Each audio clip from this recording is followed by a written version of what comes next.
American progressive Telugu association 16వ anniversary సందర్భంగా గత వారం వర్జీనియాలో అంగరంగ వైభవంగా పలు కార్యక్రమాలు నిర్వహించారు. ఈ కార్యక్రమాలకు జనసేన ఎమ్మెల్యే మండలి బద్ద ప్రసాద్, సినీ నటుడు పృథ్వీ రాజ్ హాజరయ్యారు.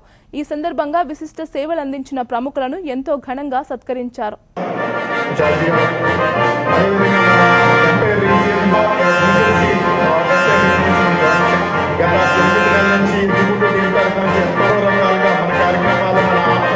Past and present leadership, past and present presidents, executive teams, and also all the active volunteers who actually put this anniversary event together. So thank you very much, Randy, for inviting me.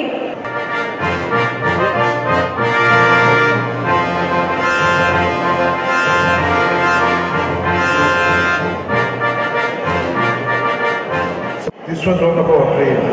This was the real dream we had, that we have to get together like this on a platform where we are all brothers and sisters alone and then going forward with it. So that's what exactly we are doing today. And I'm really thankful to all the people who put up so much of effort here.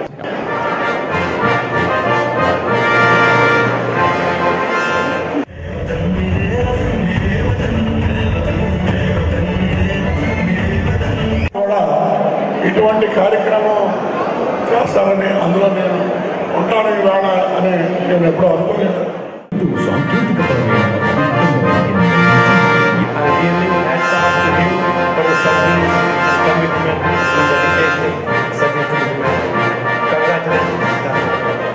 నేను వస్తా చాలా కాలం చూశాను బిఎండబ్ల్యూలో, బెంచ్లు. Next meeting 2-3 meetings ఎప్పుడైతే ఉంటాయో, promise me that there will be at least 100 Bentleys.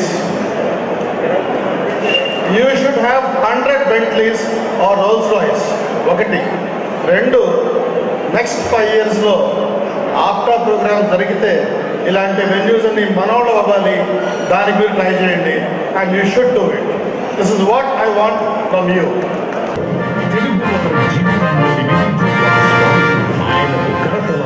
ఆ రోజుల్లో ప్రపంచ తెలుగు మహాసభలు కండక్ట్ చేసినటువంటి మొట్టమొదటి వ్యక్తి మండలి బుద్ధప్రసాద్ గారి తండ్రి గారైనటువంటి శ్రీ మండలి వెంకటకృష్ణారావు గారు. ఇది మనం అందరం నిజంగా గర్వపడాల్సిన విషయం.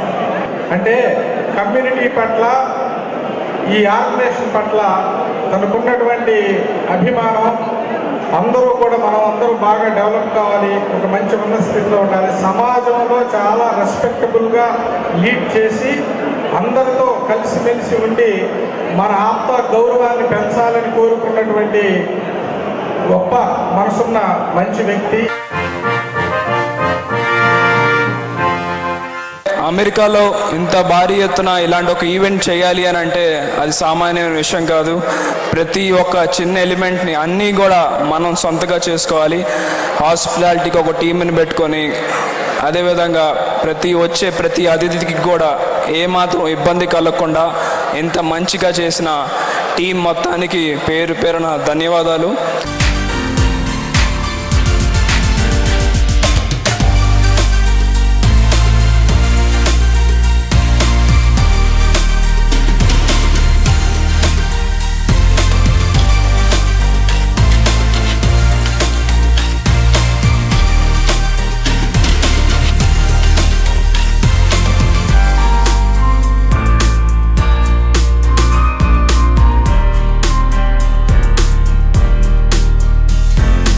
ఈరోజు ఆప్తా 16th యానివర్సరీ ఇక్కడ వర్జీనియాలో జరుపుకుంటున్నాం. It is super exciting to see all the participants from all over the country. We also have few guests from India coming over, and it is super exciting to see all the folks under one roof. And there are several interesting programs that are being organized here. And my name is Satya Adagarla, and I'm APTA Advisory Board Chairman. This is Fani Talluru, CAC Chair, Convener Advisory Chair for APTA for 2023 and 2024. Today being the event that almost 2,000 people gathered here, this is a banquet evening with musical night, and tomorrow is going to be an event with starts with the Srinivasa Kalyanam and a few other cultural events, and in the evening we have Pawan Kalyan Gari birthday celebrations, and it continues with other cultural programs, and tomorrow night is going to be Koti Gari Tollywood related program, musical night. This is what we are doing, Andy. So there is a lot of momentum, and this time we want to do it in Washington DC. Manchiga 2,000 paiga vastunaru. Last a few other 500 people got registered. So we are so excited for this 2 days event. Thank you so much అండి. APTA 16th anniversary సెలబ్రేషన్స్కి ఈ రోజున 2 రోజులు celebrate చేసుకుంటున్నామండి. August 30వ తారీఖు వచ్చి banquet అండి for donors appreciation కోసం. అలానే August 31వ తారీఖు నాడు జనరల్ మెంబర్స్కి అందరికీ అండి. అది మొట్టమొదటిగా శ్రీనివాస కళ్యాణంతో స్టార్ట్ చేస్తామండి. ఆ స్వామి ఆశీస్సులతో మొదలు పెట్టుకుంటున్నాము. చాలా ఘనంగా ప్లాన్ చేశామండి. తర్వాత మనకి వివిధ కార్యక్రమాలు జరుగుతున్నాయండి. ఉమెన్స్ ఫోరం కానీ, బిజినెస్ ఫోరం కానీ, నెక్స్ట్ జన్ పిల్లల కోసం కానీ, కల్చరల్ ప్రోగ్రామ్స్ కానీ అన్నీ చాలా చాలా ఘనంగా జరుపుకుంటున్నామండి. అలానే లాస్ట్ 2 నెలల నుంచి మేము సుమారుగా 100 మంది పైగా వాలంటీర్స్ రాత్రింబవళ్ళు కష్టపడి చేసామండి వర్క్. ఇవాళ రోజున అందరం సక్సెస్ఫుల్గా ఈవెంట్ జరుపుకోవాలని చెప్పి ఆకాంక్షిస్తున్నాము. అలా